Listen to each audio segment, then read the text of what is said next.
I think the proposals for development west of Ifield are really unsustainable. They're unsustainable in an environmental way. Up to 10,000 housing units on pristine green fields, many of them prone to flooding, some ancient woodland in the area as well, right next to heritage sites like the Plough Inn and St Margaret's Church, is really an unsuitable place for such a large scale of housing development.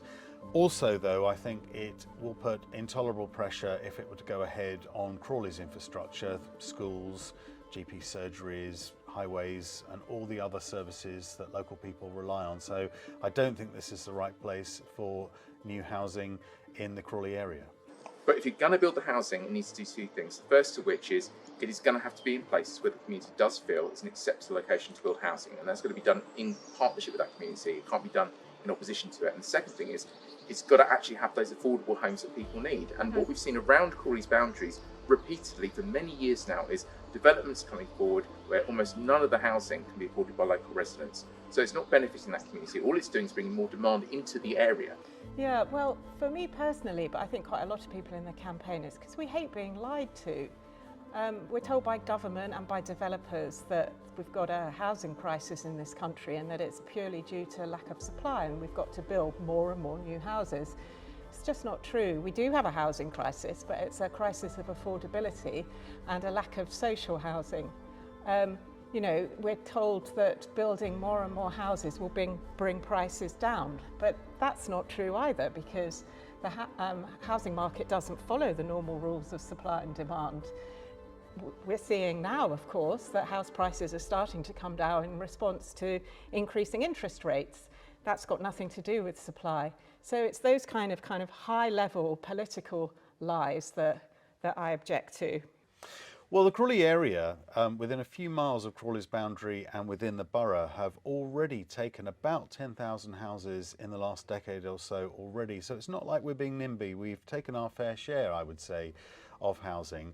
But we have really precious greenfield sites just to the west of Ifield, and they really need protecting, otherwise there will be urban sprawl all the way to Horsham, is my fear.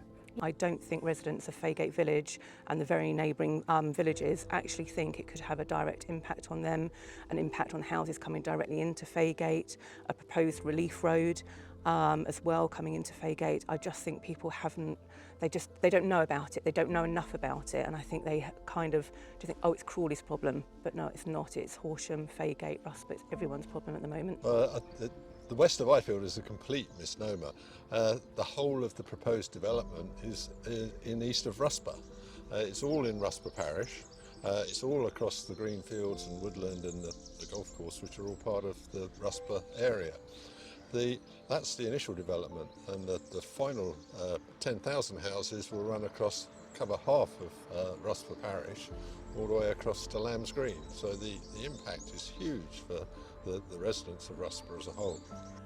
And now, because the Horsham Crawley, what was a strategic gap, it then became a local gap along the 264, has virtually disappeared. And so the only real gap now between Horsham and Crawley is the Ifield, the west of Ifield development. And once that goes, Rusper is in Crawley, quite frankly.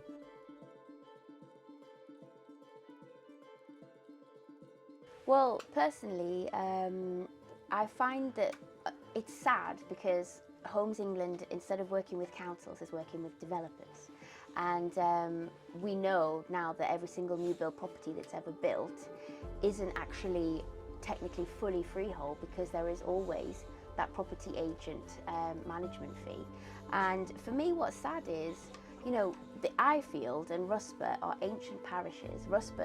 Ifield was mentioned, I believe, in the Domesday Book. Yes. And Rusper, first mention of it is in the sort of 1200s, 13th century. So, you know, these are ancient parishes, loads of wildlife, loads of ancient woodland. You know, the amazing, I just learnt this on David Attenborough about the wood wide web, where woodlands and plants are connected together. They communicate with each other. They provide each other with minerals and food and water if it's needed. This is an incredible network. And these parishes, this wildlife, this network are going to be destroyed. You know, I regularly see egrets, kites, buzzards, the occasional kingfisher. You know, it's a really vibrant space. Over 75% of the sites have been identified by the Sussex Biodiversity Partnership as biodiversity opportunity areas. Well, what this means is that they have identified it as having really good existing levels of biodiversity and having great potential for kind of stabilising and enriching, and then enriching the whole area around, but not obviously if it's concreted over. You know, I've been a member of the Ifield Golf Course since I was 11 and loved it again. That was another reason. Having such a strong connection there was another reason for us moving back from London. Well, losing the golf course will be a major part of my life because that's the only thing I can do to keep myself fit because of my health problems. Walking around the lovely countryside and also walking the dogs where I do, that'll be now, I've been told, be sanitised into parks rather than lovely nature where the dogs will sniff around. Yeah, it'd be a great loss to me. You need to get away from you know, from the hustle and bustle. You need to get out. You need to be able to just wind down. And if you're building 3,000 homes at least on there, it's going to just close it up. We might as well just join up with, you know, Horsham all the way through. We might as well just join up and just build on it. Why not? And would you continue your cycling? Yeah, I would. But the problem is, I mean, the roads are already, they're quite dangerous in places. They're small country lanes.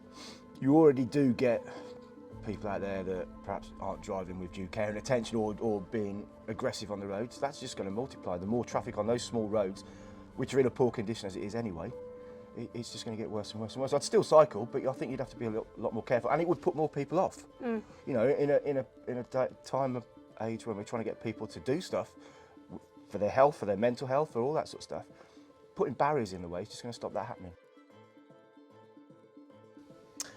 I have serious, grave concerns about the scale of the development.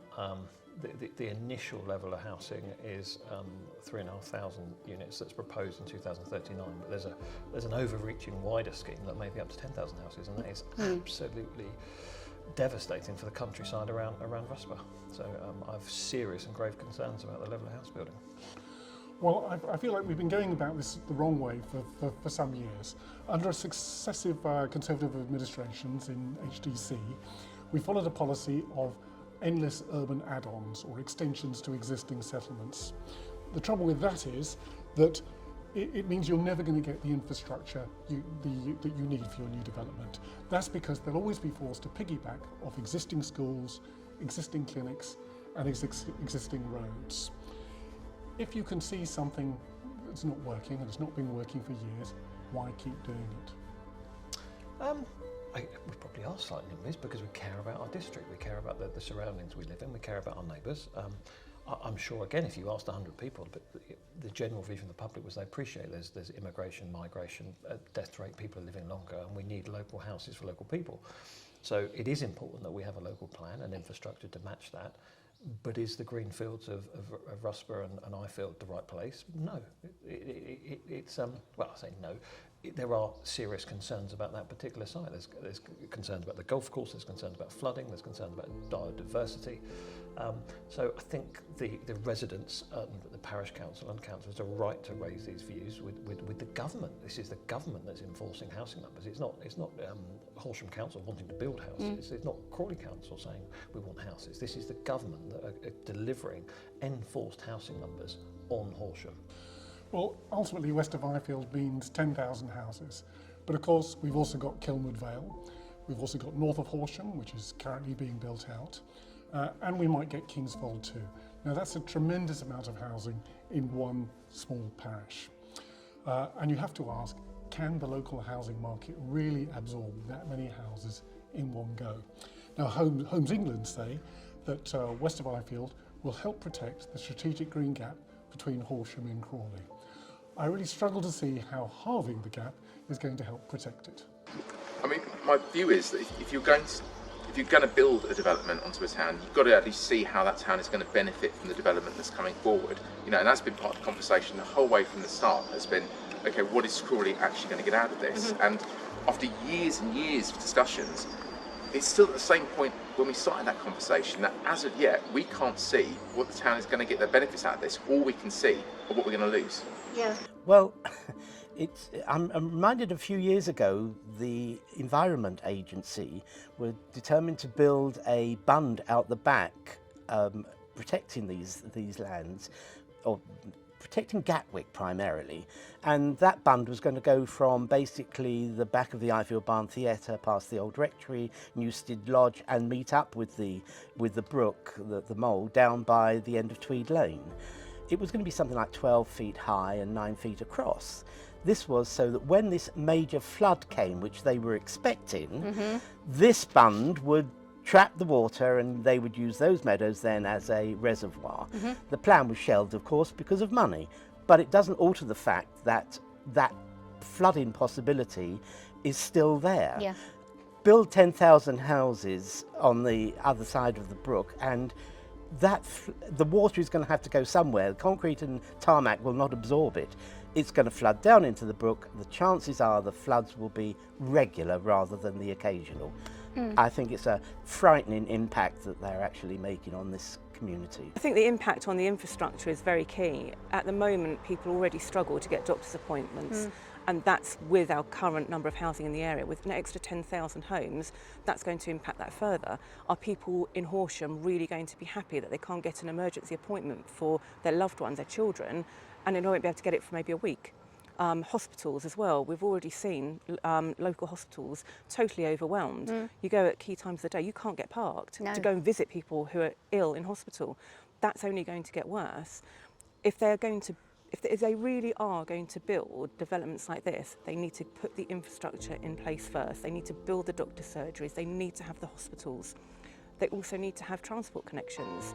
So we have a railway station in Faygate. You don't get any trains through it past 8 p.m. of a weekday, and at weekends there are no trains whatsoever. How are people going to get around and not put more traffic onto the roads unless they sort all of this out? It's madness. I think one of the main reasons is that one of our dogs is highly reactive to other dogs, and there really is not that many places where you can go if you have a dog that ends up being a bit of a handful. Yeah. And I mean, there are beautiful places around here. We have Buchan Park, but that is always so busy. Right. And you don't really have a chance to go anywhere where you don't see anyone these days. So that land is the only thing we have really.